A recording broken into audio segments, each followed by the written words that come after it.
TBNK Sports presents the High School Football Game of the Week on the Main Event Channel.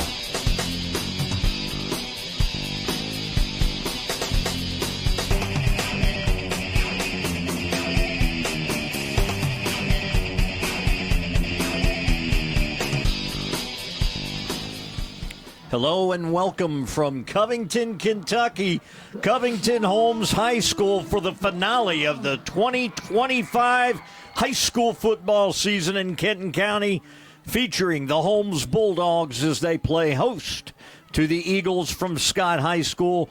I'm Scott Borders. Joining me, Brian Blair. It has been a fun season so far. We have had incredible weather, a little chilly tonight.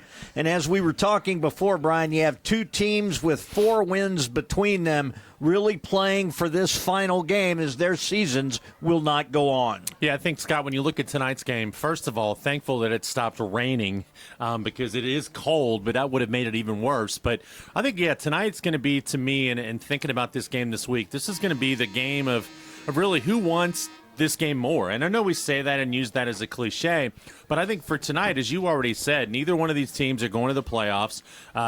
This is it. I mean, you're playing out the string. You're going to turn in your equipment on Monday. So who wants to play more tonight? Holmes is, they've won 2 games this year, which is more than they'd won in the last 2 years. For Scott, it's not been the season they've wanted. So tonight is going to be an important one just to finish on a high note. As Brian says, Scott comes into this game 2-7, 1-4 in the region, but a whopping 0-4 in the district. One thing Scott does, though, is they will pass the ball around. They average 246.8 yards a game, and so they will throw the ball when they have the opportunity. Holmes comes in also at 2-7, 0-2 in their limited region, and right now looking for something to give them a little confidence. We keep an eye on number 14, Conscious Johnson. He plays quarterback along with some other positions. A lot of players on both of these squads go both ways. And then there's the senior Trey Cook for the Scott Eagles, putting together a pretty impressive performance as the kickoff has been kicked. We are underway. Holmes will have it first with a good return. And on the opposite side, they're going to have great field position at their own 43, Brian. Well, I think, Scott, tonight when you look at this Holmes offense, last week they're coming off of a big 44-15 win, and what you saw last week was they had 280 yards combined rushing. And I think tonight against this defense for Scott that has given up some yards and given up some points, if they can run the ball a little bit tonight and keep Trey Cook off the field, they could put up a fight. They're going to come out in trips, 3 wide to the near side, which is the wide side of the field. Johnson in the backfield. They'll do a jet sweep, and they will do some variation of that all game. And this is good yardage out over the right side and into Scott territory. That was number 8, Jamari Lockett, who had about 192 yards receiving and 2 touchdowns coming in, and also will carry the ball on occasion and gets the call right there. It'll be 2nd and short. Colton Turner, the leading tackler for the Eagles, comes up and makes that stop. But it's important, and we saw that a little bit a few weeks ago when we had Scott and Dixie. Scott, not the surest of tacklers that night, and they're going to have to do a good job, a much better job tonight. Run to the wide side of the field with Zarian Foster. That is their guy on the ground. He picks up the first down inside the 45-yard line, comes in with 490 rushing yards, tops for the team, and 8 TDs. Yeah, that was a good run. He kind of looked like he was going to string it out a little bit, and then he cut it back up and was able to get good yardage. So a good start right now for the Bulldogs, doing exactly what I think they're going to want to do tonight. And you look at their numbers, they don't throw it hardly at all. No, this is pretty much straight up, and that's what you'll see. They love getting the edge. Yep. In order to get the edge, you have to set the edge a little bit on offense, and there's going to be running to the wide side of the field now for the 3rd time with the 3rd different back and another big gain inside the 25-yard line. Devin Dunaway, the sophomore, with the big gain. That was their biggest gain from scrimmage so far, and another first down for Holmes as they keep rolling. Zarian Foster made a pretty good block on that play to spring the runner there to the outside, but right now the Eagles on their heels defensively. Lockett and Foster flank the quarterback, Conscious Johnson, right now. Ball set at the 24, first down. We're just a couple of minutes into this first quarter, and Holmes getting ready to threaten as they're close to the red zone. That time, Scott strings it out, and they stop it for a very short gain. It looks like no gain, and that'll be 2nd and 10. Well, that time Justin Hardy did a good job of sealing off the end, and not allowing the runner for Holmes to get outside. He made him cut up inside where there were a couple of Eagle jerseys there waiting to bring him down. So good play defensively, really the first one of the night so far for Scott. 4th play in a row, they've run to the wide side of the field. Right now, that is set up to their right, same T formation. 2 backs flanking him on either side, and they do a little switch and give it to Foster, and he's going to lose a yard. That play took a long time to develop, and the Scott defensive line and linebackers, they saw it, and they weren't fooled by the little misdirection handoff, and they were able to make another play. Now you're in that long 3rd down where Holmes does not like to be. Well, and you may not want to try to get it all here. You're probably in 4-down territory. Oh, absolutely. Ball on the left hash, so that time they went against the grain and went towards the short side of the field with a little counter and a fake, but it didn't fool anyone. So let's see what they do here. 2 wide on the play. They will hand it off. We'll go back to the right side, and that's the sophomore this time once again, Devin Dunaway, and he has swarmed under, didn't even make it back to the line of scrimmage. He tried to spin away and almost did from the tackle of Jaden Dodd. Not sure he would have gotten much had he spun away. I don't away think he would have, because what happened is Dodd slowed him down and allowed everybody else to get up there and make this stop. So now, 4th and forever from the 32. Excuse me, Brian. Oh, I was just going to say, you would assume this is a passing down, but let's see what Holmes does here, because as we've said, passing not their forte. If they run a little draw play here or try to get Johnson Conscious out on the outside, and we're going to have a timeout. Just 30 of 93 on the year is Conscious Johnson. That's good for 444 yards and 3 TDs. But what you have to watch out for is he also has 11 interceptions, and that is obviously why they're not going to be passing a whole lot. Conscious Johnson also not really a threat to run. He will take off occasionally, but is only 17 yards on 20 carries. So they're going to look to see what they're going to do here. It is 4th down. I mean, you're in a zone where you're not afraid to give up the ball right here. I wonder if this isn't one of those plays where you might, throw one toward the end zone, just get guys, and you're going to have protection to do this, because if it's intercepted inside the 15, 10-yard line, who cares, right? It's a punt. It would be just the same. Might as well throw it up. So you might as well run a play here where you can get your quarterback a chance to throw the football and just see what happens. Scott's been susceptible to the big play this year via the air. All right. So Scott at the moment running 4 down linemen, 2 linebackers behind that. Really a 4-4 set. And a straight drop. It's going to be a screen pass to the right side. Gets a block, and he does have room. Arian Foster couldn't break the last tackle. He's going to get down to about the 18-yard line. That's only going to be about 3 yards away, but unfortunately for him, he couldn't shake the last man there, and it's going to be a turnover on downs to Scott High School. Believe that was Jordan Taylor of the Eagles who slowed him down enough, and he was able to make that tackle, but a good-looking play. We talk about all the time how hard it is to run a screen play in high school. They ran that one really well. I mean, barely cleared the defenders who had their hands up. It was almost executed perfectly. The right play call, it just came up a little short.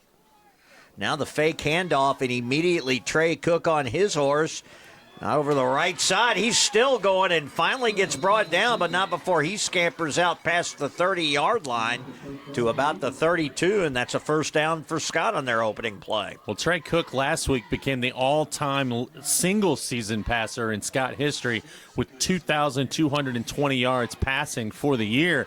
So unusual to see the guy who you know for his arm using his legs on the first play of the game. Passed for 16 TDs there this year. Also has 8 interceptions, but he's thrown it up 258 times.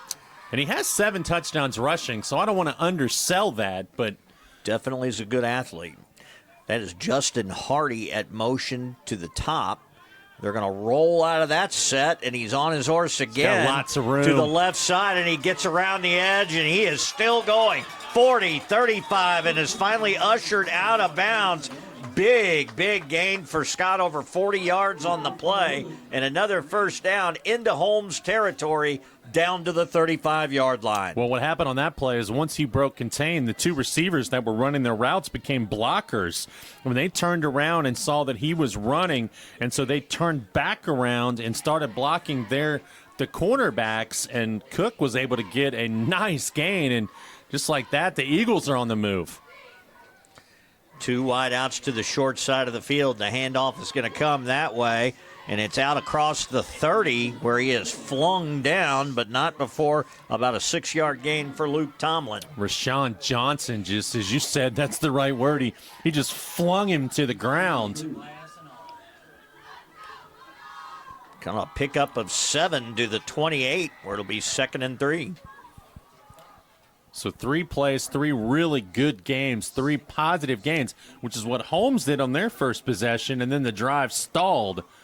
Out of the pistol this time. It's a play fake. Cook wide open. Right side. It is caught, and he's going to be angling towards the end zone as he is knocked out of bounds inside the 10. And I couldn't get the number there, Brian. 88 perhaps, Peyton Feller? I think it might be number 8, Jaden Dodd. That shows you how my eyes are working today. Well, Cook took a little bit of a shot after that play. Yes, he did. He got up a little slow. Jaden Dodd indeed on the catch. He was wide open, just a simple out man coverage, and got it all the way to be 1st and goal. They're going to mark it just inside the 10. 2 wide now to the bottom of your screen. Straight drop, pass over the middle, touchdown. And that's Dodd once again. And once again, this time just the slant route, the flag route they used to call it, and the touchdown. Well, that was simple. I mean, he just took a 3-4 step drop and then just threw it, even almost before Dodd made the break. And just a nice looking play, good and impressive drive for the Eagles on their opening possession. So Holmes drives it within 2 yards of the red zone, gets the turnover on downs, and Scott takes it all the way down the field for about a 77-yard drive. Extra point is up and good, and it is 7-0. Eagles with the early lead here at Holmes High School. Got the double goal. He kicked it through the uprights into the soccer goal behind the end zone. That can't be easy to do. No. Looking at the angle there, that's tricky. Love the Scott uniforms. Got the chrome look on the helmets. With the mill across the front of them. That's kind of cool. It is amazing the money that is spent on these high school programs. All of them, of course, your high school in Owen County getting their turf this year. Yep. All these schools over the past decade, even longer, have put in their own turf. That's been something that's been part of the evolution of it. They all have different uniform combinations. Now, we did 2 in the day, but I don't remember having different helmets. No, much stuck with the same helmet. We did not. Yeah, we had everything was the same. It was the purple helmet with said camels across, like kind of like the old Bengals script. Now, your high school, Brian, is playing my high school in the first round of the 6A playoffs. I saw that. So we're going to have to do a friendly wager on that or something. Neither one of them that good this year. No, I'd still take your high school. The field that kick inside the 30 at about the 27. We'll, of course, talk to you a little bit about some action in high school. I know Brian has some of that information, and who knows, we'll get into the world of football in general. Of course, the Bengals. Yeah, we may just bypass that whole conversation. I will say this.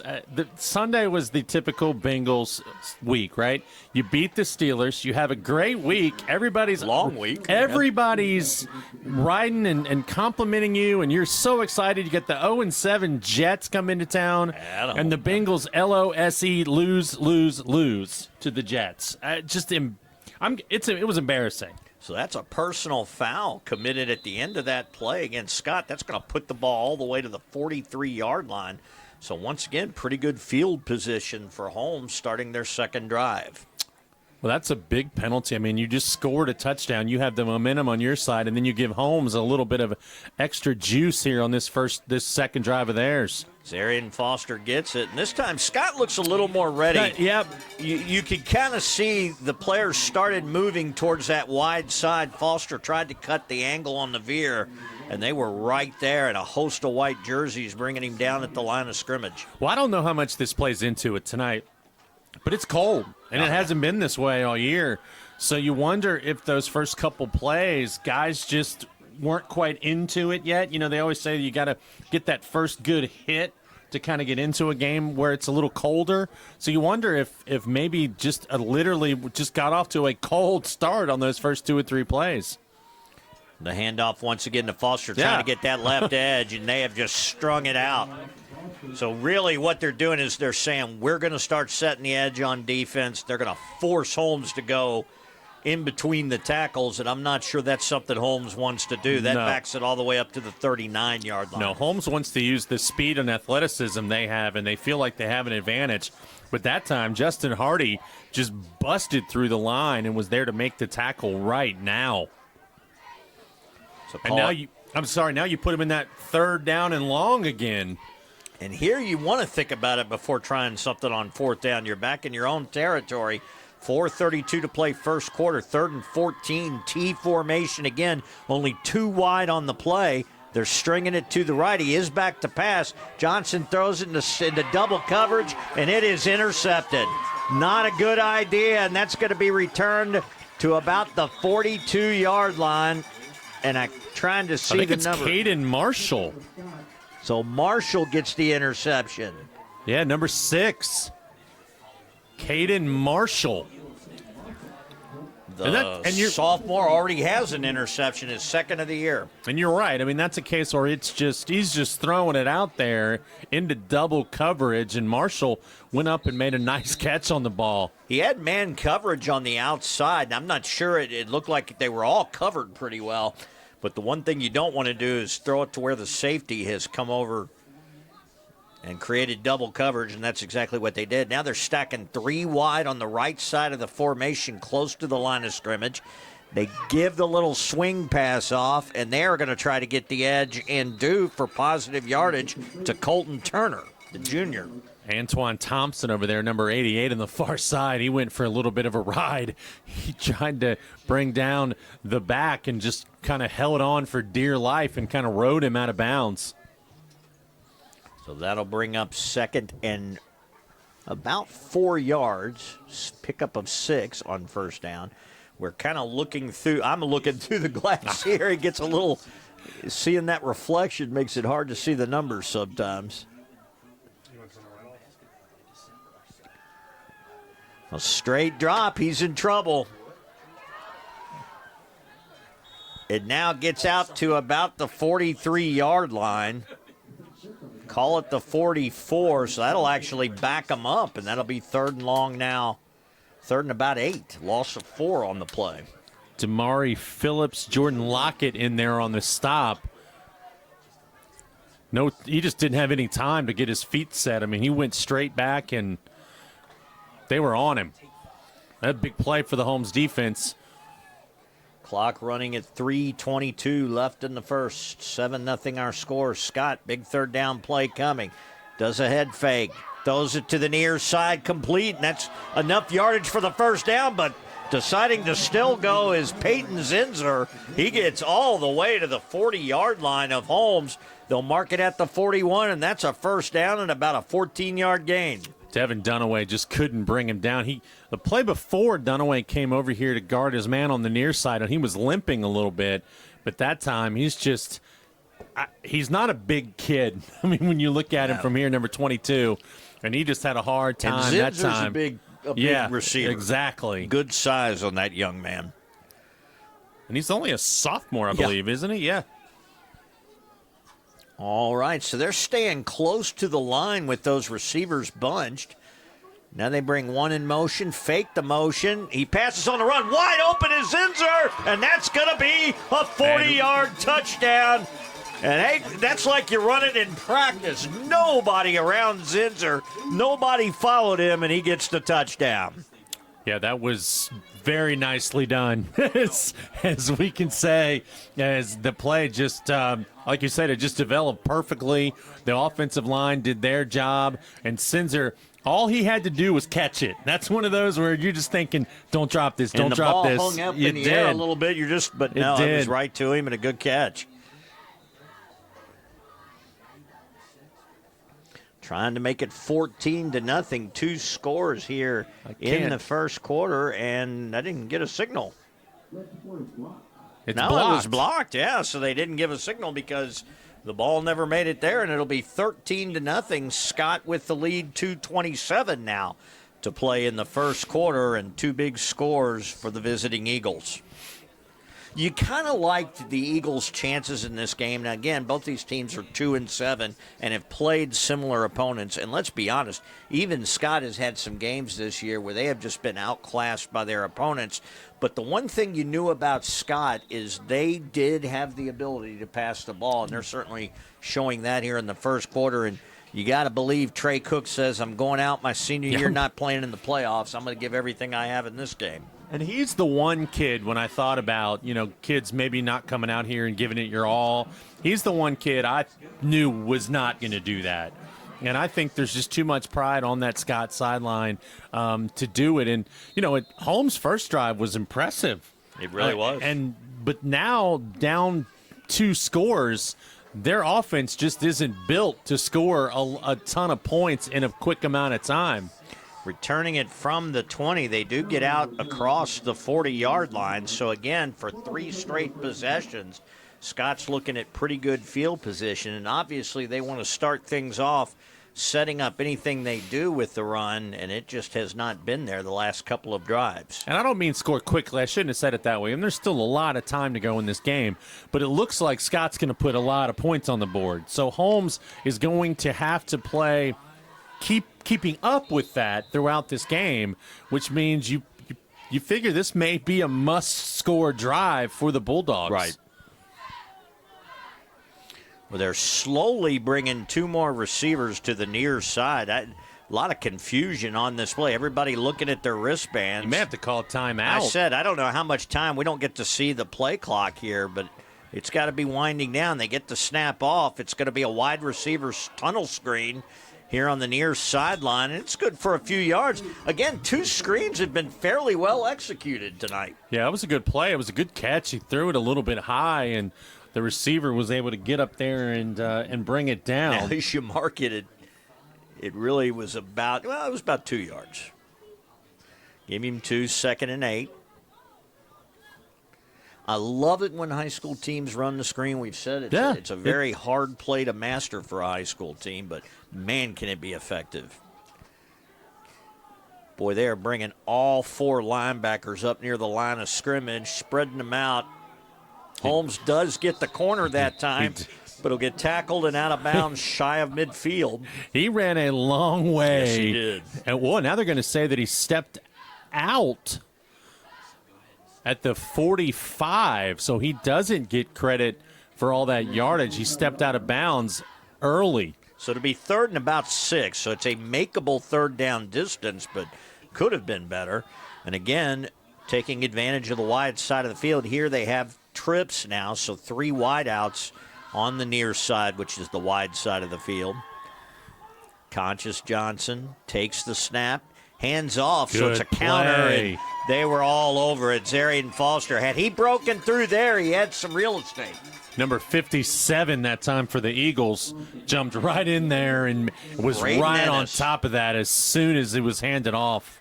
Braden Ennis, number 57, read the play pretty quick. And I said, had he not made the tackle, Zarian Foster that time had some room. So 4th down, not looking like they're going to punt it. You know what? It's the last game of the year. Why not? Why not? Just go for it. Same formation with trips to the right side, which still is the wide side of the field. Ball on the left hash. And I don't know if they were trying to draw him off, maybe. I think that might have been the play. Took a timeout. Just to see if you could get an extra 5 yards, perhaps, and make it a 4th and 5. 4th and 4th and 4. Well, Brian, it's still the first quarter. 38 seconds now left in that quarter.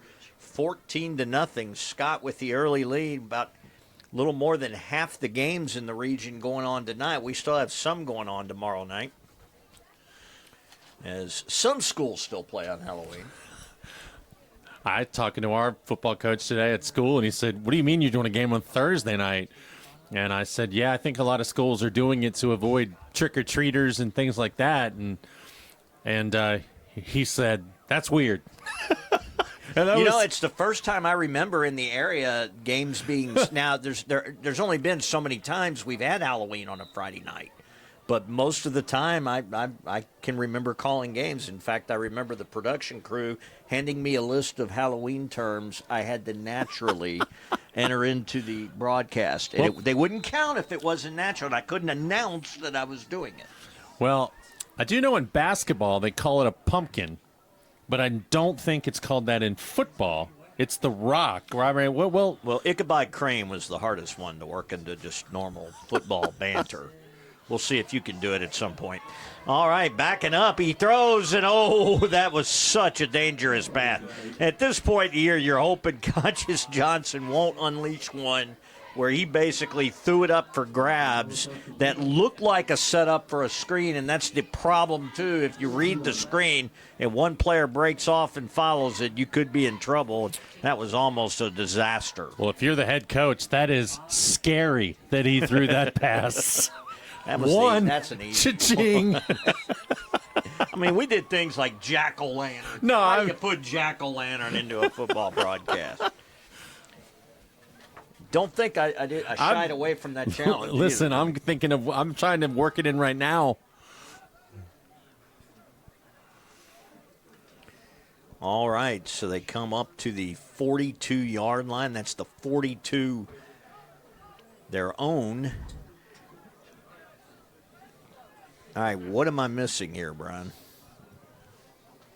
Okay, the 42 of Holmes. So we are fogging up here. That's a pass across the middle and brought down viciously after he gets across the 30 to about the 27. You know what I like about Trey Cook? And you have to like all the different arm angles that he uses. I mean, that was almost like a shortstop in baseball. And he is an excellent baseball player as well. And that's one of those plays that throws, that you can see he's learned playing baseball. See if they get the playoff. They do just before the end of the quarter, so the clock will run out as they are tackled at about the 22-yard line on the carry. That was Luke Tomlin, and that'll end the first quarter. So we'll march down to the other side of the field as one more time it looks like Scott going in looking for another score. It'll be 2nd and 6. 1 quarter in the books. 14-0 Eagles over the Bulldogs. Now, you want a crazy stat on Luke Tomlin. Last Friday in their win, or in their loss, he ran the ball 10 times for -4 yards and a touchdown. He must have had it, and the only thing that we can figure is that he had one big loss, and it was a 1 or 2 yard touchdown, and then he had a 5 or 6 yard loss somewhere along the way.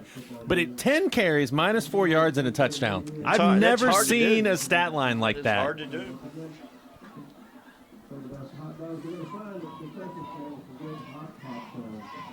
You talked about other games going on tonight here on Thursday. 2 big ones, not necessarily rivalries, and may or may not even be close.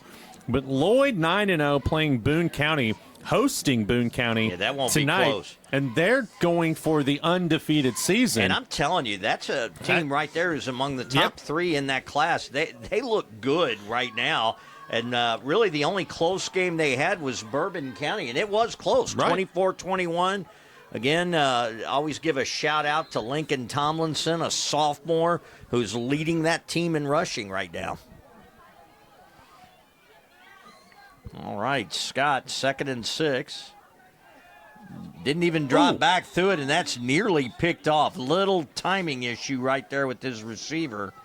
And actually well played by Holmes, Justin Hardy, the intended receiver. The other big game tonight, and again, it probably won't be close. Holy Cross is at Bellevue, and the Indians going for which I believe would be their first undefeated season in their history.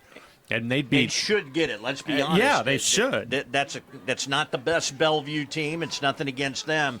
But this is a golden opportunity. The only time I can remember Holy Cross being undefeated, they've had a tremendous year. We had them earlier in the season, and they looked good then. They also will make a run in 1A, and there's just a dropped ball. Luke Tomlin, who we talked about there, just couldn't hold on to it.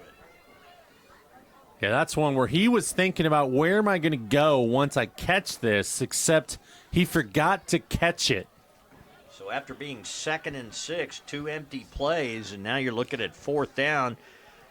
He dropped it quicker than a box of Milk Duds in your Halloween bucket, right? Because you don't want those, man. I don't want those Milk Duds. I'm throwing those things down. Candy corns? Do you want the candy corns? No, I'm not a candy corn guy. I'm a Reese Cup guy. Everybody's a Reese Cup guy. And that's going to be sneaking a little too close to the line for Holmes, I believe. That's going to be awful close to a first down. Are they going to? It was 4th and 6 by what they said on the scoreboard, but you're right. That's right. No, it is. It's first down. They're going to say it's a first down. They're moving the marker. Yeah.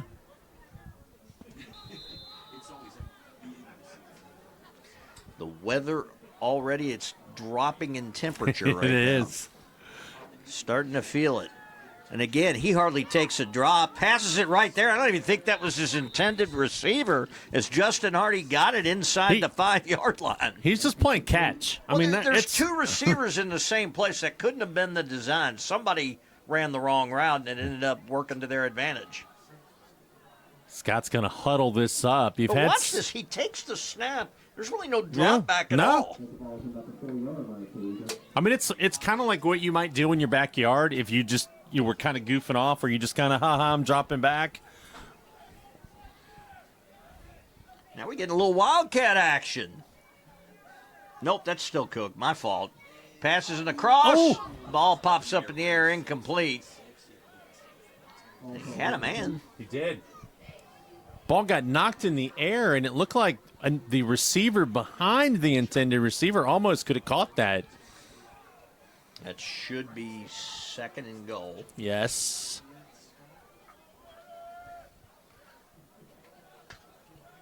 Thought you might try to run this on one of these.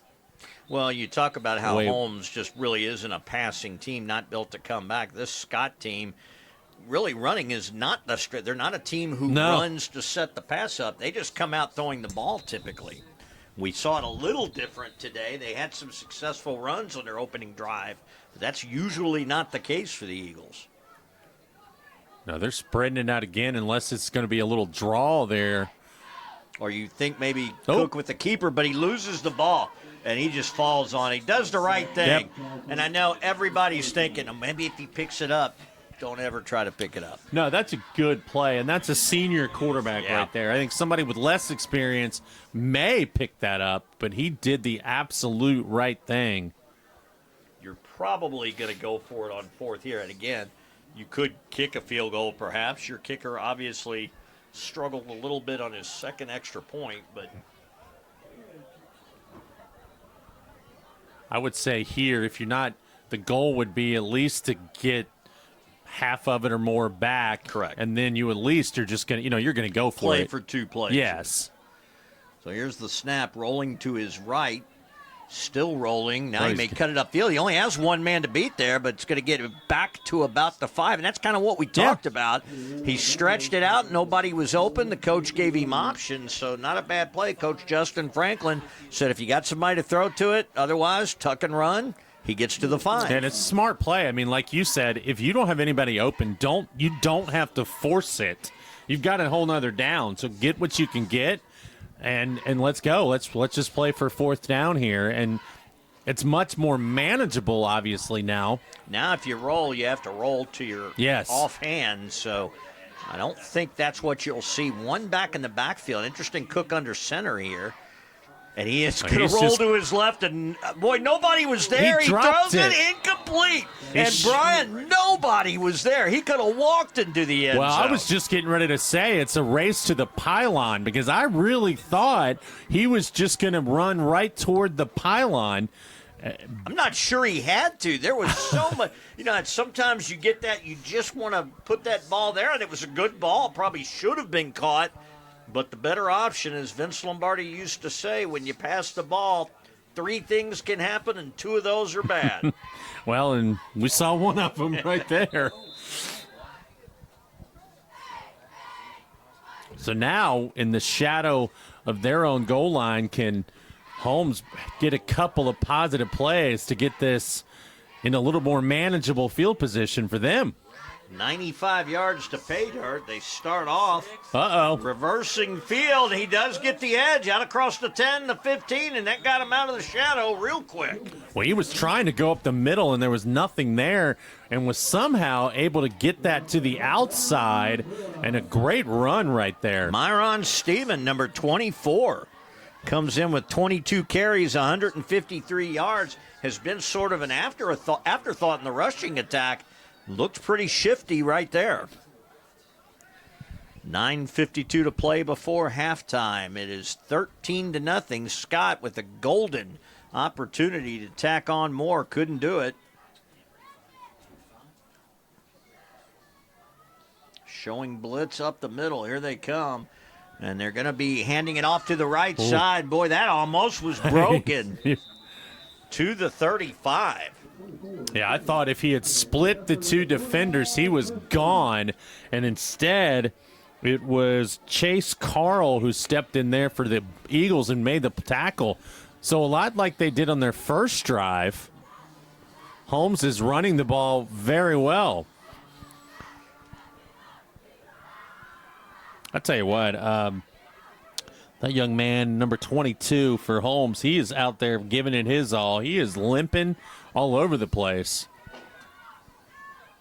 Dunaway. All right. Holmes with the football at the 35. And the handoff to the right side, Scott was ready for it that time. That's going to lose about 4 yards. And that's the problem. You keep running east and west like that, eventually that's going to happen. They just don't seem to have a ton of confidence up the middle. Well, and what happens on that is Caden Marshall comes up and makes that play, and he was the safety who made the interception. But when there's no threat, really, of you throwing the ball over the top, it allows those guys in the defensive backfield to cheat and really sneak up toward the line of scrimmage. 2nd down, about 13.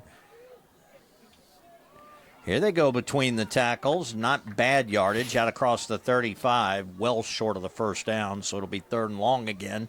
You wonder why they don't do that more often in summer. I mean, keep them honest a little yeah, bit. Exactly.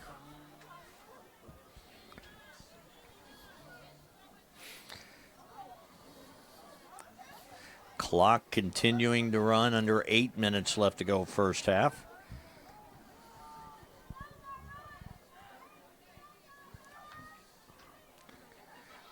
Run Nowhere to the near go. side in trouble. That looked, that was again, took just too long to develop, Brian. Yeah, it just had nowhere to go from the get-go, and the Eagles just swarmed the running back and took him down.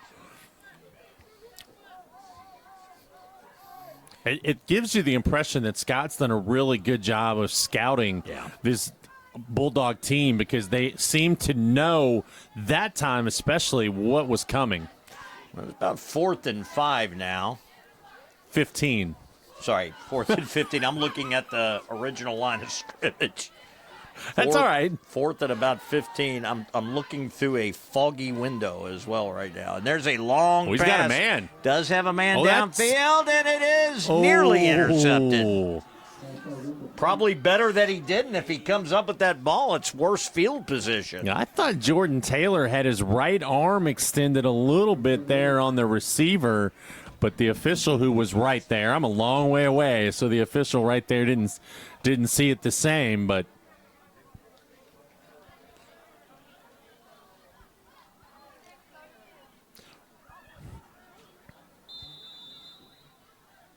Tell you what, Scott's last drive where they didn't score was really, I hate to say it, was their fault.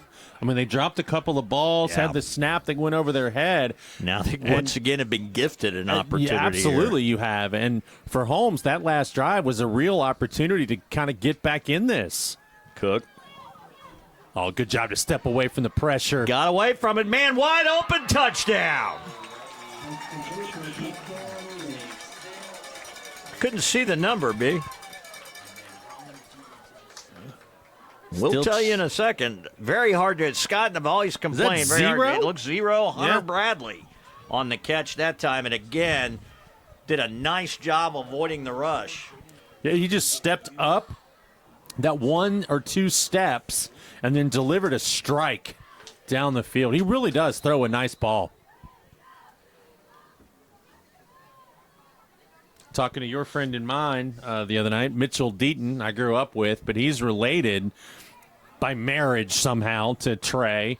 And we were talking about him last night and said that he is interested in trying to look at a couple of Division II schools and trying to play both, maybe baseball and football. He can walk in. That time he does, and a touchdown. He Yeah. said, nope, I'm not. You're not fooling me with that again. I'm going to go ahead and take it myself.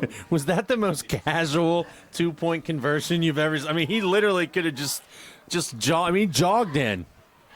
So this time the 2-point conversion makes it 21-0, 6:51 left to go in the first half. But Trey Cook, a very good catcher for the baseball team. I believe his brother is a pitcher, but he's a heck of an athlete, and he is out there looking around at some opportunities at the Division II level.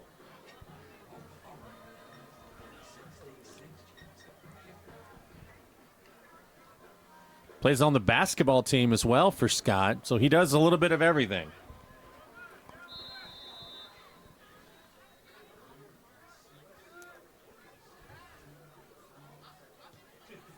There's the kickoff. Taken at about the 15 by Zarian Foster. Foster gets upfield just shy of the 30-yard line, and that's where they will have it. 6:41 left to go in the first half. Already trailing 3 touchdowns, 21-0. Of course, basketball season right around the corner. All the teams. How about the University of Kentucky opening up in an exhibition against Purdue? Yeah. The number 1 ranked team by a lot of people in Kentucky, just doing a master class. I think the key word there, though, is exhibition. Yes, very impressive. I mean, it's a good win, but people were crowning them. Of course, Kentucky fans, when I say people, is, they're going to win the national championship. Hang on a little bit. Let's pump the brakes a little bit here. It was one game, and they did play well. You do have a team in Purdue that's probably the most experienced of all the top 10 teams out there. One of the reasons they're number 1 are the guys they returned as well. And I felt like Kentucky really took it to them. The young talent certainly didn't seem scared. Players like Jasper Johnson, they were ready for the action. They were. Malachi Moreno, another big game. He played well, and I kept talking. They kept talking about it during the broadcast at how much the length of Kentucky really bothered Purdue. I mean, they've got some guys who are tall and athletic, and it did seem defensively to bother the Boilermakers. And of course, did that ball come out? I think it did. Boy, they have not blown the play dead, and that would be a touchdown, and the official, the white hat, signals touchdown. And there's no review. They never blew a whistle, so that's not a dead ball, and that's going to be another score. And just like that, they haven't put it on the scoreboard yet, but it should be 27-0. I think they're going to discuss it, but there's nothing to talk about. Well, I'm going to ask our guys here on the production crew. He never went down? Because they're looking at it a little. They've got the camera kind of zoomed in. What? Okay, it just slipped out of his hands is what we're being told. So Scott's going to get the benefit of the turnover and the touchdown. And that one is good. Now 28-0. And, Brian, we're back to a situation here in the first half where Scott is a touchdown and 2-point conversion away from this being a running clock. Yeah, I thought the play was over, and then you look up, we're talking basketball, and all of a sudden there's a white jersey going in with the ball. But that's an example of playing it Scoop until and the score. whistle. Yep. So we were talking about basketball, Brian. One of the interesting things that happens this year, I don't know if this has ever happened in the series, Kentucky and my Cardinals will play each other on the 11th of November, and that's coming up in a week and a half. I know. And it's before the football game. I've never seen that. There will be 2 basketball games between those 2 teams before the first football game. Yeah, that's crazy. It's going to be fun, though. 2 good basketball teams, although 2 very different types of teams in some ways. Although too. your Cardinals lost their exhibition game. To Kansas, to they did. Kansas. It was a and see, you say it's an exhibition. Oh, look at the host of tacklers right there. But I think Louisville got a little exposed, with some weaknesses they're going to have. Their front court certainly did not show up very well, and if they have bad shooting nights, I think that's going to be an issue. Mikal Brown answered that in their next exhibition after only getting 10 points against Kansas, came back with 8 3-pointers in their exhibition win over Bucknell. A couple of local kids last night, and I say local, Owen County to me is local, but last night in an exhibition game, Western Kentucky, with Tegan Moore, who played at Owen County, and he's one of their starters down there. He had, I believe, 26 points against UAB, and a young man named Myers from Holy Cross who had 20 points for UAB. Western won it by a pair. Playing for his 3rd team in 3 years. Jacob Meyer had 18 points in the second half last night. A place where he originally signed to play at Western Kentucky, which is kind of ironic. But Tegan Moore was in the same graduating class with Reed Shepard, I believe is what they said. And we got a man down. Injured Bulldog on the play. 5:55 to go first half. And I've heard people say, and these are people from Owen County, but people who have said that he would have been right near the top of the Mr. Kentucky basketball if it hadn't been for Reed Shepard. That Tegan was that good of a player. But everything I heard was the same. I never had an opportunity to see him play much. He's a player. Sat out last year, had a hip injury in the preseason and didn't play at all last year. But of course, like you said, Jacob Myers from Holy Cross.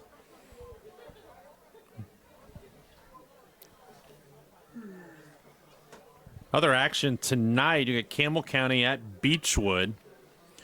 Beechwood, of course, going to be trying to defend their 2A title. But another team who just looks like right now just looks like a gladiator getting ready to. Well, what Beechwood does is they play to get ready for November and December. Correct. I mean, that's what they're doing. The district that they're in, unfortunately for them and unfortunately for everybody else in that district, I mean, it's non-competitive. So they for play them. a very tough non-district schedule. They do. So their early season is really tough. The back end of their schedule, not as much. But they're just getting ready for basketball or for football in November. Walking off underneath his own power, his own power. So. He's been banged up a lot this game anyway. Dunaway has. So, but their first-round opponent, Johnson City, is withdrawn from the 2A. So Beechwood has a bye for real. They had a kind of bye by playing Johnson City. No offense. I'm not sure that we have a big viewing audience in Johnson City. Before, not to be confused with Johnson Central in 4A. Yes. Who looks like they're being put on one side of the bracket, Boyle County on the other. Boy, that could be the game of the ages in the state tournament this year. Dixie's at Ryle tonight. That's a tough season-ending game for Dixie. He's been up and down all year. And then Simon. How about Simon Kenton at Cooper? Yeah. I mean, Cooper, who has just looked really good here at the end of the season, too. And I think Simon Kenton, that's a team they probably don't want to see in the last game before the playoffs. No. Cupcat, the bye. Their only 2 losses this year. They finished 8-2. They lost to Ryle and Highlands. So, again, they're getting ready for perhaps another matchup with the Bluebirds in about 3 weeks. Back the way it used to be, when they would play usually once in the regular season and then in the playoffs. And it looks like that's going to happen again, or could happen again, I should say. Probably should. Whoa, a little high. Well, if things go to chalk, you can expect it. But a lot of good teams out in the state this year. We've talked about Boyle County. They suffered one loss to a Lexington team early in the year and then have just rolled after that and really haven't been challenged since then. Yeah, it'll be interesting, I think, to see. We obviously talk about all the local schools. And again, we've touched on this all year, but what does Lloyd do now when the playoffs start? Because they're a team that's getting more and more notice throughout the state, 9-0. And they need to put it together in the playoffs. That was a good-looking pass play coming from Holmes. That, I believe, was short of the first down. So is this another turnover on downs deep in their own territory? And just a little time went off the clock, so 5:24 remains. Yeah, that was a nice-looking just little slant. Good throw, good catch. One of the better executed plays, and again, just comes up short. Sometimes you got to have confidence in those things. Yeah, you see those, and I realize the defense is playing different on 4th and long than they do on 1st and 10, but you wonder why you don't see a little bit more of that, especially on the last night of the year when there's another drop. Trey Cook probably could have 4 or 5 more completions, but it seems like they've had the pass drops that time. No. He was almost a little too far in front of his receiver, but again, should have been caught. I think that Bradley would tell you he should have caught it. It's a program, though, at Holmes. I mean, you look at them the last 2 seasons, they haven't won a game, and they really weren't competitive for the most part. They go back to earlier this year, you beat Jackson County. Last week, you beat Lewis County. There's a hit coming. Wow. Well, you just saw that's going to be an illegal hit. Evidently, the official throws the flag, and Brian, that's got to be on what it is. He took an unabated shot at the receiver who had no chance to defend himself, and I'm assuming that's what's going to get him the flag. I'd have to see the play again, but that's close. Had the ball already gone past? Because the receiver got his hand on the football. Well, and not only that, again, there was no helmet to helmet. It wasn't a hit like that. I think it's the defenseless player, and I'd have to study the rule book in high school to see what's similar about it. But it's that idea they're trying to protect these defenseless receivers, especially on that play coming over the middle of the field. I just don't know if he knew the ball was by him when he hit him. I mean, is he already in the motion? I don't think that was it. I think it was more the defenseless receiver. I really do. Which I said that always brings into question the old school guard in football would hate that call. Another screen being set up, this time by Scott. It works, and that's going to result in a touchdown. That was well designed and well executed as well. Cook just lobbed it up over the top. Just kind of threw almost a basketball shot up there, and with one tick under 5 minutes, 34-0. And Tomlin just again had to catch it and turn around and run. What's good for me, the one part that is open, we've been able to view the game through that part here in the most of the second quarter, where Scott has just dominated the second quarter. And right now they're going to kick the extra point, so that'll put him 1 point shy of a running clock, and they missed it, so they're still 2 points shy. So the next score of any kind for Scott would give them a running clock, assuming Holmes doesn't score. And with 4:59 left to go in the half, Yeah, there's a good chance. I think what would be curious to me is what does Justin Franklin do in the second half if he gets this to a running clock, which it looks like he will. Will he leave Cook and the seniors out there because it is their last game? Yeah. And I wouldn't be upset if he did. Or do you let them kind of go out and let some young guys get to play in a varsity game. There's the school of thought that says, okay, but I got juniors and sophomores who need to get their feet wet a little bit more. This would be a good time to do it. And, and granted, you feel for the seniors. It gives them an opportunity to come off and get a good handshake from the coaching staff. And, of course, their parents and fans that are in the stands. That's something you always like to see. Or you let them come out and play one possession of the third. Because Scott would get the ball first. All right, let's see if Holmes can do anything this time. Again, the kick puts him inside the 25, and he bobbles it and just has to lay down on the ball. He actually falls forward to about the 28, so Holmes will have it right there. They have not moved the football in the last 2 drives. No, the opening drive, they showed some promise, and it bogged down, and then really since then it's been all Scott.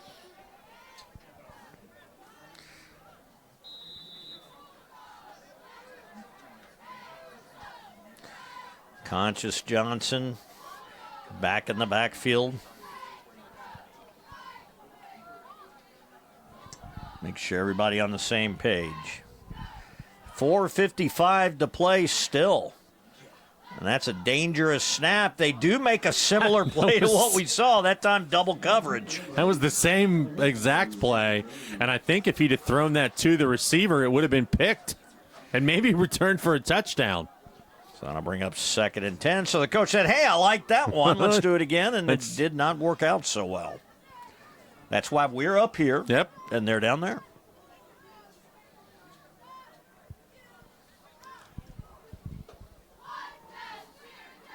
Holmes just looking for anything right now on offense.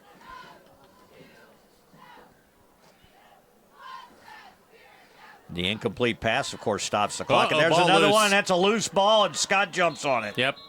Now, Brian, I don't know if the officials are going to talk about this.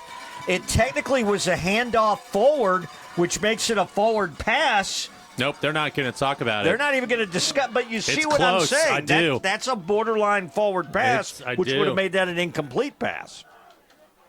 Well, you see so many teams do that where they just basically just underhanded to the person running in front of them. That was really close, and I guess because he did technically stick it in there, sort of. Yeah, that was close.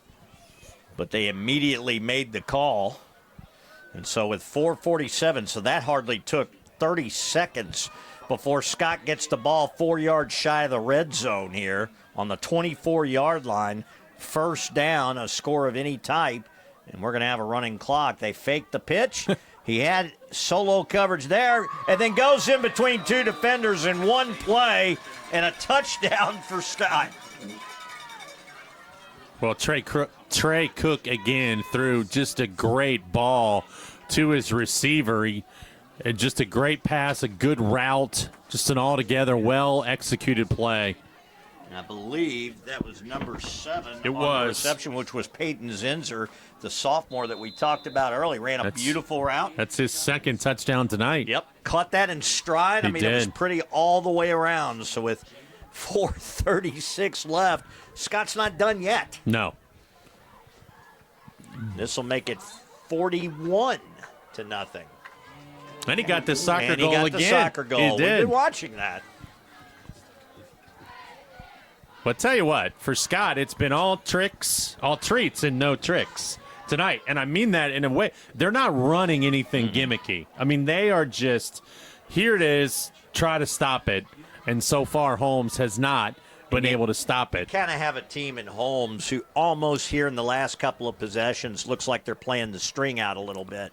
And you could just see it in the body posture. And, they just, at this point, a defeated season, and they look defeated in this game. But I think you have to if you're Holmes, and I'd be curious to see as you look at this offseason for them and Jonathan Hopkins, who we've talked about when we saw them against Holy Cross. He's been around this program. He knows these kids. He knows this community. Can he go out and do the sell job now that, hey, guys, look, we won a couple of games. We're making a little bit of progress. Because there are athletes and players in this neighborhood absolutely that he's got to get on this football team. I agree, and that's part of the job with Holmes. Oh, yeah. You got to do some recruiting. And by that, I mean legal recruiting. No, I you know what I'm saying. You got to go out there You- and convince kids to play football. You have to go sell your program. And again, not in a we both did. I was trying not to. But you have to go out there and say to guys, hey, look, we're, 3 or 4 guys. I mean, if we have these 2 guys or these 2 guys, we're going to be competitive. They have had players in the past who have really turned their football team around that can do some things, and those kids are out there. Well, you go back to 2022, which was when they had their last winning bad season. Snap.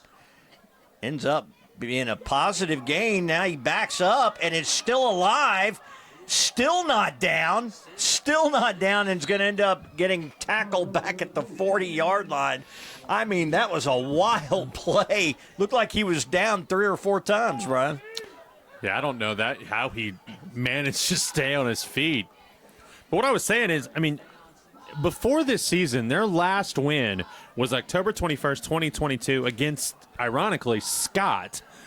That year, I believe they won 5 or 6 ball games. Made the playoffs.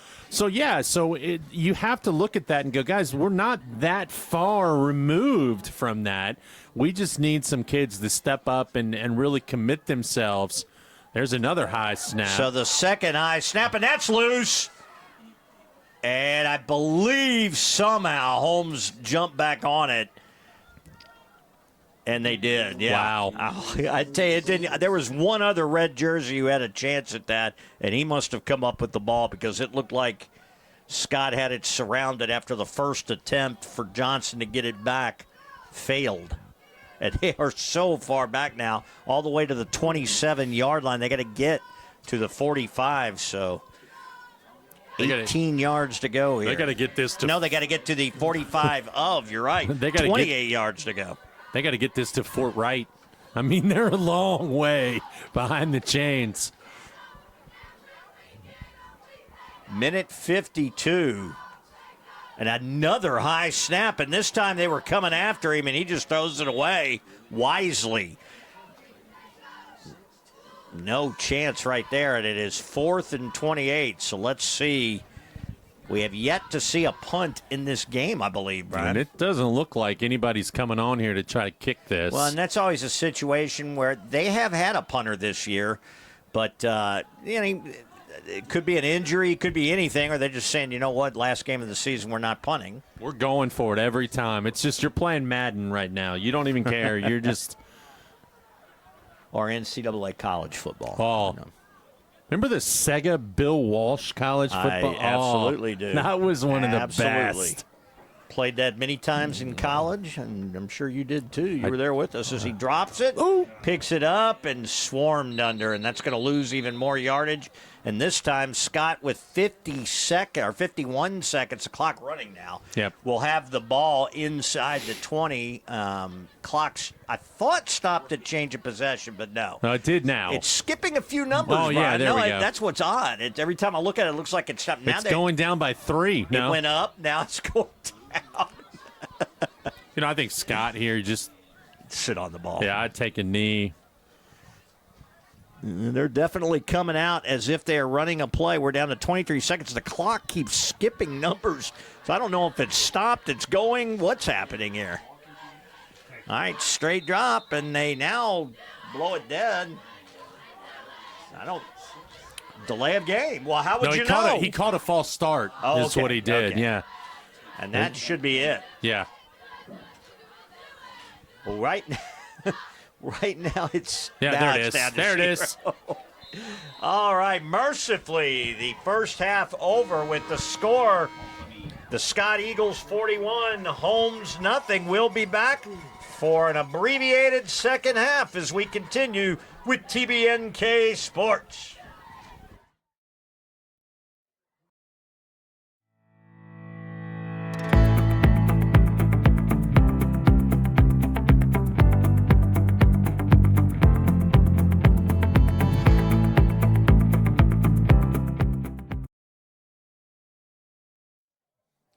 Hello and welcome back once again to Holmes High School here in Covington, Kentucky, where it is halftime.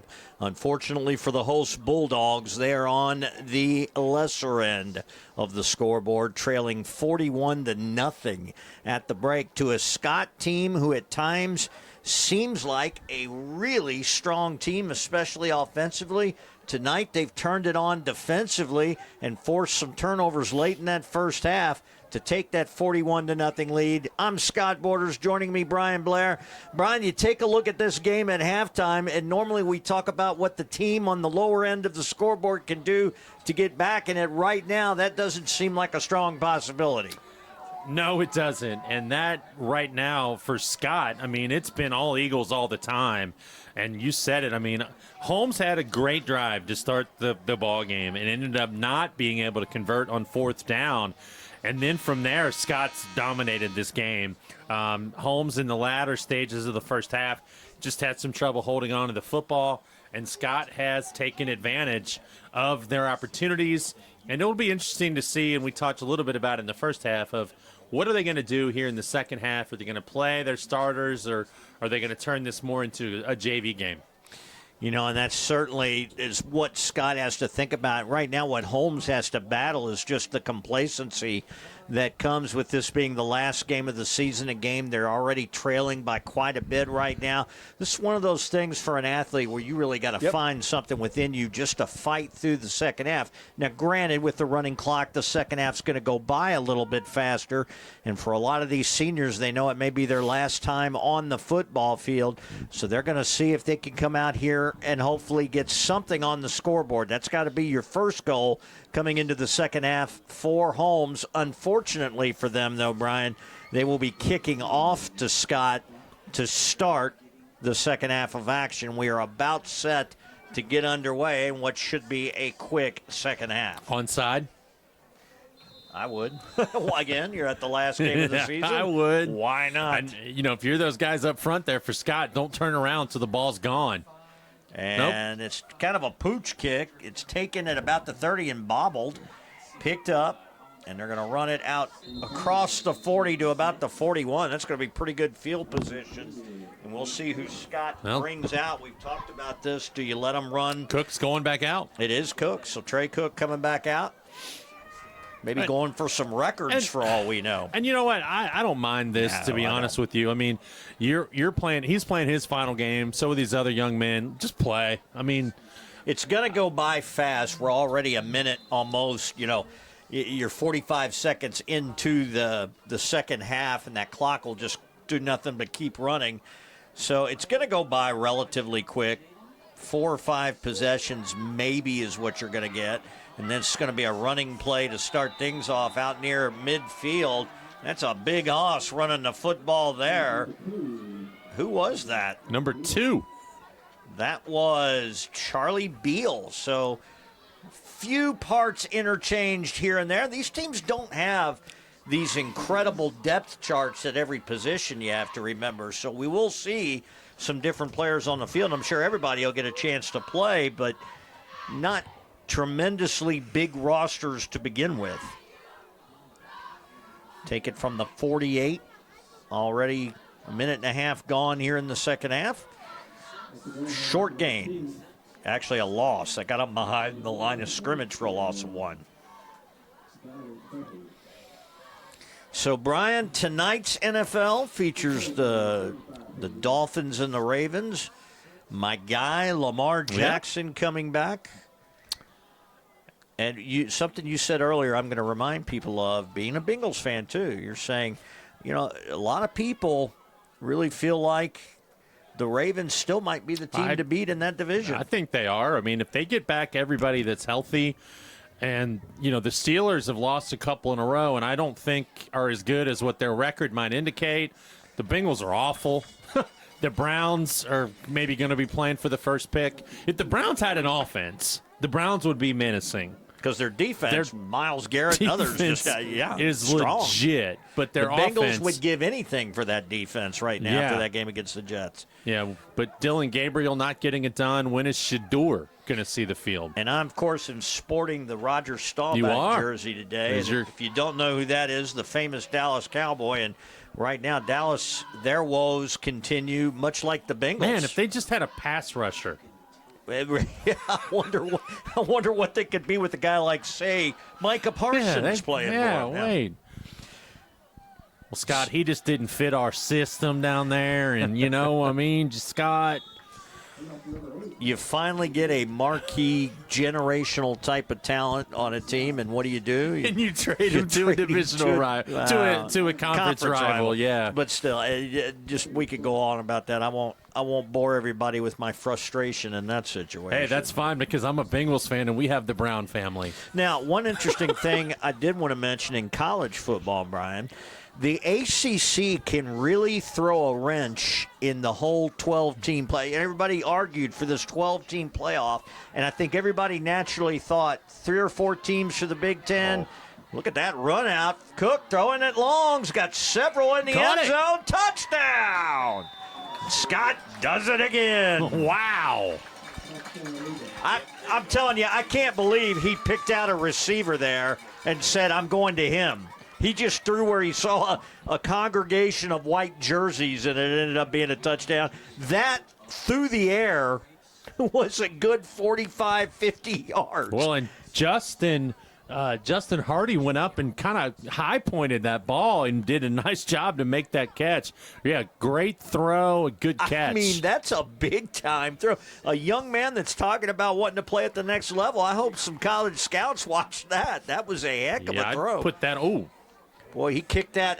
No one had to stick their hand up to block that one. No, that was the you had the butt fumble for that was the butt block. All right, so back to what I was saying now. So you got it. You set up that 12-team playoff, so half of them at least would come out of the SEC and would come out of the Big Ten. And now you got a situation where the ACC has 2 teams undefeated in conference, 1 undefeated. 2 teams with 1 loss in conference.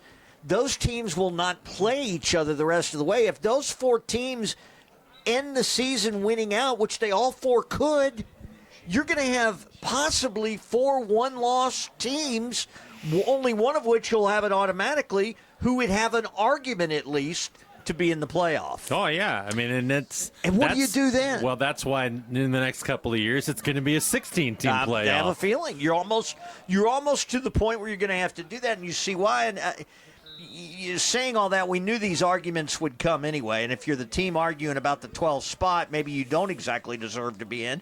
I get all of that, but no one ever expected they would have to start flirting with the ACC. And let me tell you, it's not because they're as good a conference. Well, I'll be honest, they're not. They're not the SEC. They're not the Big Ten. None of those teams would have the record they have right now if they were in those conferences. That said, by your own rules, it's hard to keep them out. I mean, Louisville goes down and beats Miami, who is supposedly the best team in your conference. And they probably will not lose the rest of the way. And so how do you deny Miami an opportunity who goes and beats Notre Dame? They beat South Florida. And their only loss comes to a ranked Louisville team. Louisville's still got to play Kentucky. I'm sorry to laugh.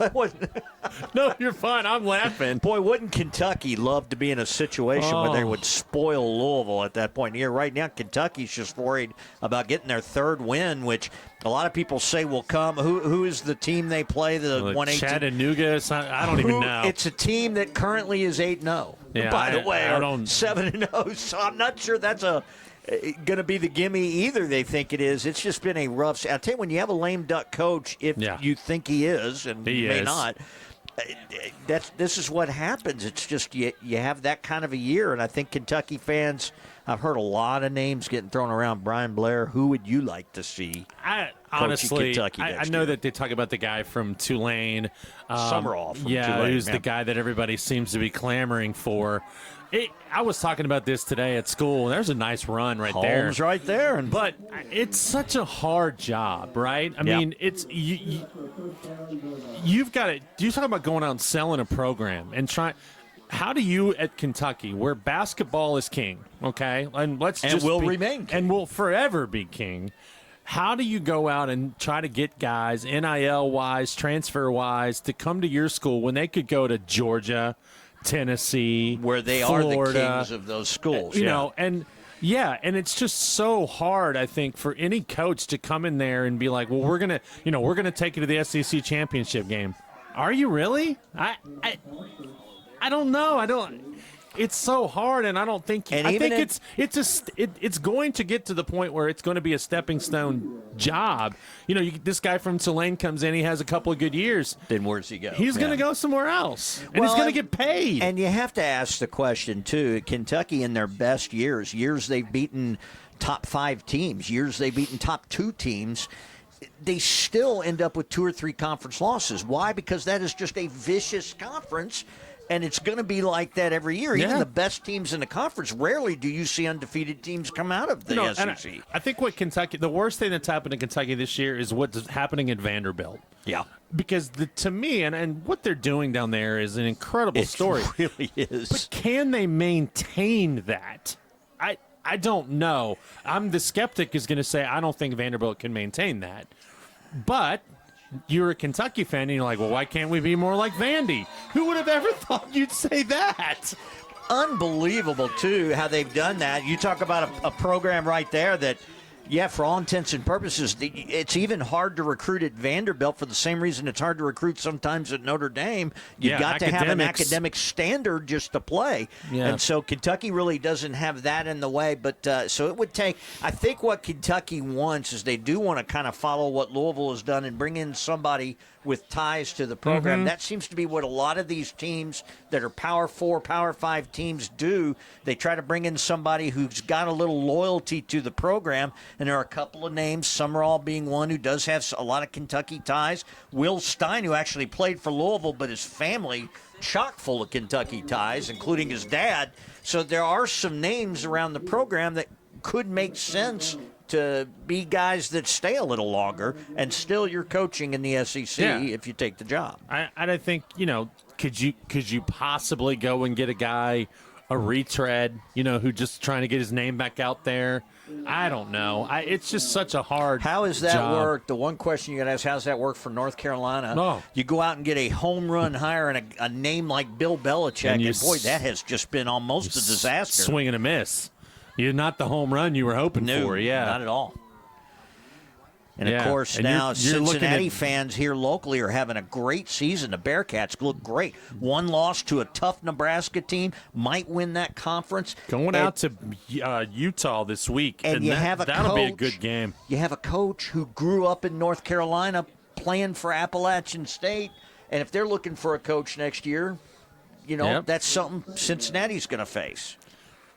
And then how about Brian Kelly getting axed at LSU, the marriage made in heaven that has ended brutally? They told him to GEAUX. Go. The fake Cajun accent did not work for Brian Kelly. Ooh. He could coach in the South and develop a Southern accent. But you know what? He's getting $54 million to go away. Yeah. I tell you, since he left Cincinnati, even his stint there's another nice run for Holmes. Even his stint at Notre Dame wasn't anything to write home about. Well, they were talking the other day that, he left UC to go to Notre Dame to win national titles. Yeah, how we looking? And then he went to LSU because they wanted to win national titles, and he hasn't been able to do it. How much does it say for a program we really don't root for, but a local program in Cincinnati? Hats off to how they have run that program. They continue to bring in great coaches in that program, from Luke Fickell now to Satterfield. Yeah, but look at what Fickell's doing right now out of Wisconsin. Fickell has left and completely, so maybe Satterfield has to think about that a little bit. We would talk about the Xavier football program, but there isn't one. or the NKU program that they tried to have. So that is the end of the third quarter. This is what happens. Brian and I talk, and the game goes on, and we have a quick third quarter, and it'll be a quick fourth quarter as we go all the way down at the end of the field, Brian, that I can see. So, here on a cold... Now, I do have a question, though, and I've thought about this, and I know we have a lot of Ohio State fans. James Franklin could not win the big game at Penn State, so they fired him.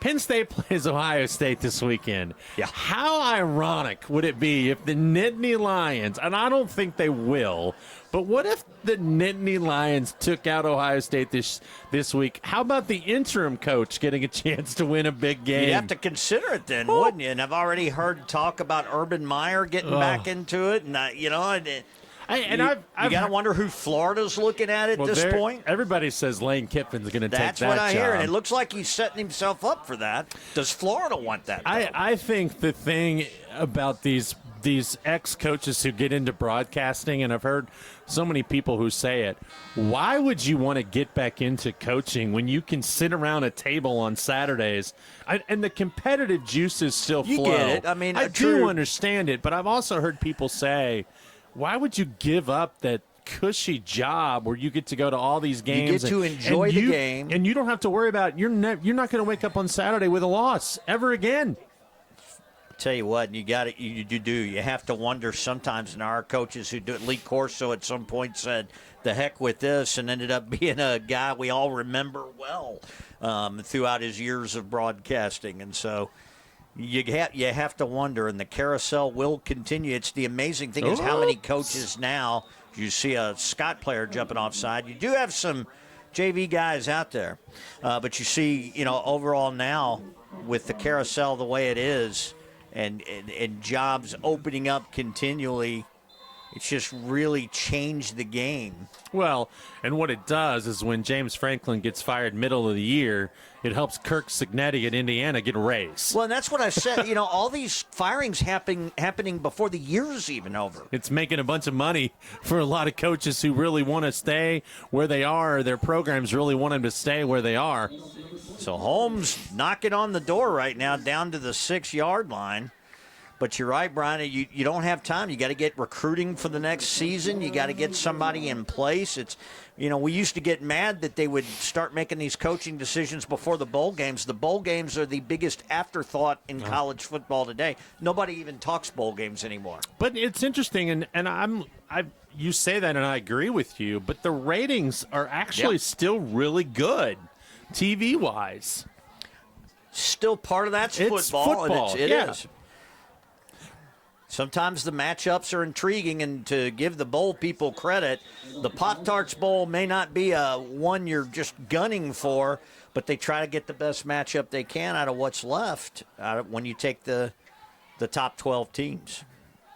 My favorite is the Duke's Mayo Bowl, where the coach gets a mayo bath at the winning coach. They should do it to the losing coach. Personally, they should do it to the losing coach. Or maybe not do it to anyone. Maybe not. Who wants that? The losing coach should get mustard or something. I don't know, but it is kind of gross when you watch it after the game. I'll tell you what, though, here we are. You're talking about several scenarios in college football in the last third of the season right now. And that's going to be a big loss back to the 15 for Conscious Johnson, who takes the slide. And that's exactly what is wanted out of the TV revenue, to have games that mean something all the way up to the end of the year for more teams than ever before. Yep, absolutely. It's all about the money. I mean, and you know that, but I mean that's what college athletics is. I mean, that's really what all of it is anymore. And, you bring this back to a high school level. Nil deals at the high school level. That's what I was just getting ready to say. Ohio was voting just recently. Wow. And I believe I saw there's 44 states in the country that allow NIL at the high school level. Probably did before it appeared at the collegiate level. But either way, it's just where we have come right now. It's amazing. You start looking at the opportunities these kids have, and it's something else. I remember Javon Hadley of Louisville, who, good player, came back. This is his second year with the team, his last year of eligibility, and good player, good head on his shoulders, bought his mom a house. How many college kids say, hey, I can go out and buy my mom a house? All right, back on this game for just a second. 4th and goal. Big chance here for the Bulldogs to just get on the board. Kind of rooting for him a little bit here.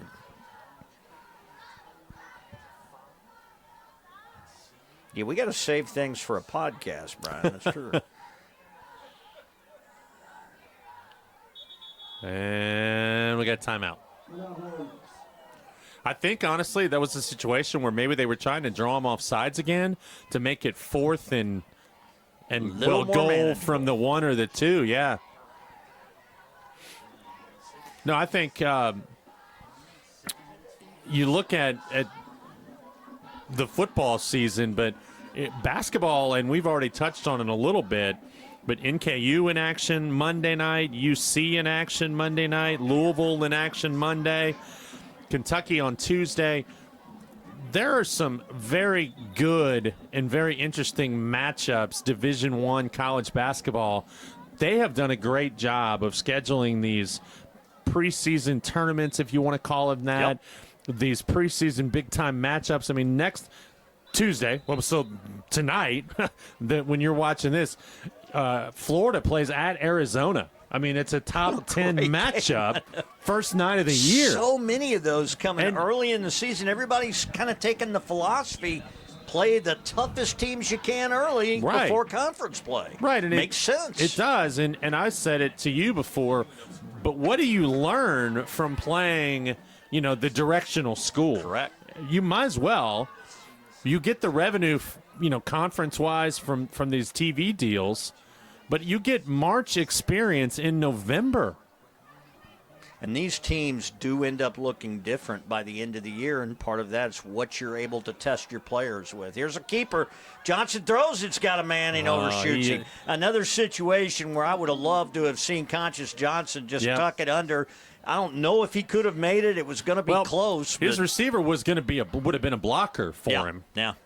No, and I think that's why they do these preseason exhibition games, because again, and no offense for Kentucky to play Pikeville or Georgetown, but you don't learn anything in that.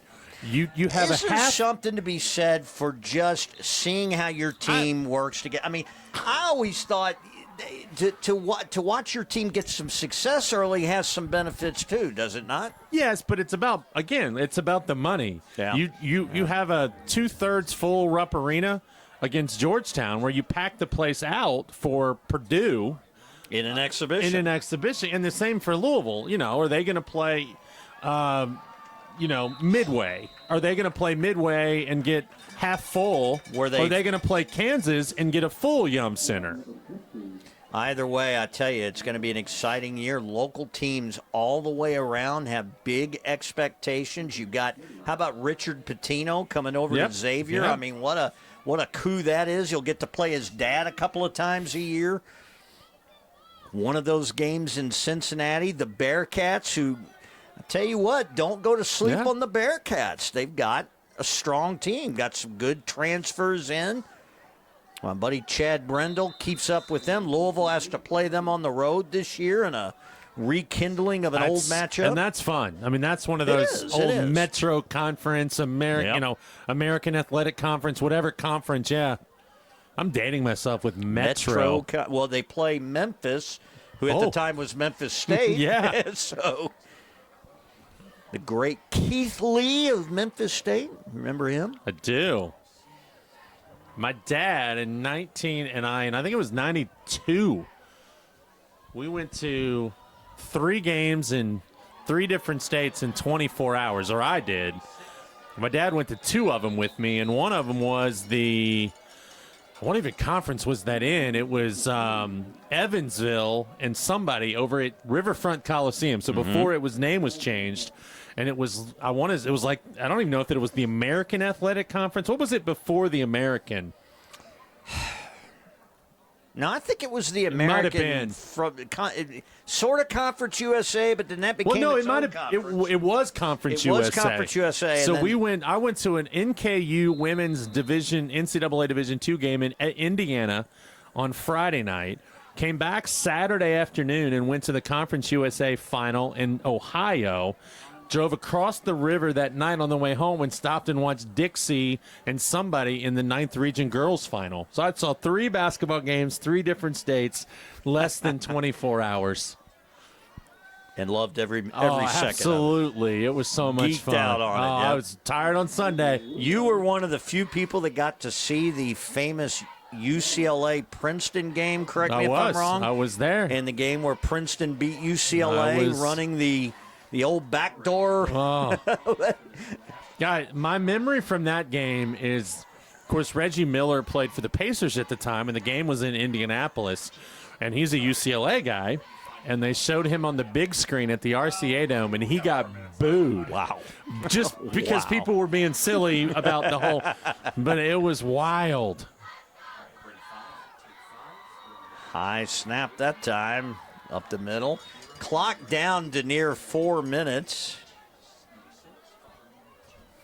Right now, this time of year, my wife always said, what's your favorite time of year? It's always the fall, always when football season really ramps up. It ramps up in the NFL now as you're approaching mid-season. With the World Series going on. The World Series right now. How about Toronto being 3-2 and did it against Shohei Ohtani last night with a rookie pitcher they paid $60,000 for this year. He's had almost as many starts in the postseason as he had in the regular season. Unbelievable game he threw. There's a wide open receiver. That might go for a little bit.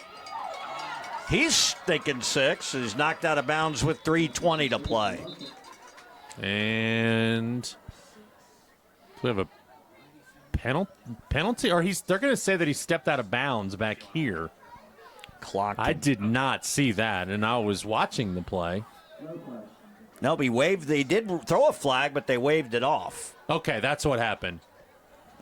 So where's the ball? They are going to spot it back for a lot farther than where we thought he made it, and I didn't see him step out of bounds. I didn't either. I'm kind of looking through a foggy glass. Brian, I got a special thank you for getting those long arms extended with my toboggan and wiping down for us. And it has held pretty well here in the second half. We're down to 2.5 minutes left to go in the game. We said these go by fast with that running clock. And here's a good start. Ooh. And a rumble. Look at him. It's going to take 3 to bring him down. The big man. That was Braden Innis. And that was a punishing run. Yeah, he's a senior. I'm going to change positions a little bit here. What do we got on the clock here, Brian? Let's see. Minute 57. Under 2 minutes now. We are playing a game of Jenga right now here in the press box. We're in a phone booth in this press box. There are 1, 2, 3, 4, 5 of us in a phone booth. It's a right clown now. car. Closer than we want to be. They're going to give it to him again. Nope. Nope, incomplete. Now, how many touchdown passes does he have? Because he has the single season record already this year on touchdown passes for one game. I think it might be good for the scouts who may or may not watch this game. I don't know. He might have 5. I think that might be the record. So if he could get one more. They're trying to get him another one, Brian. That's what it looks like. They're running, and you're saying, well, aren't they running the score up? Well, not really. I mean, again, you're playing in your last game. Neither of these teams made the playoffs, so why not? This might be your last chance. Yeah. Well, there is 48 seconds, so depending on how quick. Look out. The blitz. He's going to have to escape, and does. Rolling right, tell him to go. Now gets rid of it. Well, somebody might have caught it. I think he caught it, yeah. Touchdown! Unbelievable! He just created room to make that play happen and ripped a pass on the run through about 3 defenders for the touchdown. I'm looking through the foggy glass, and I can't tell who caught it. And we apologize. It's been that kind of a game, but another touchdown pass for Cook.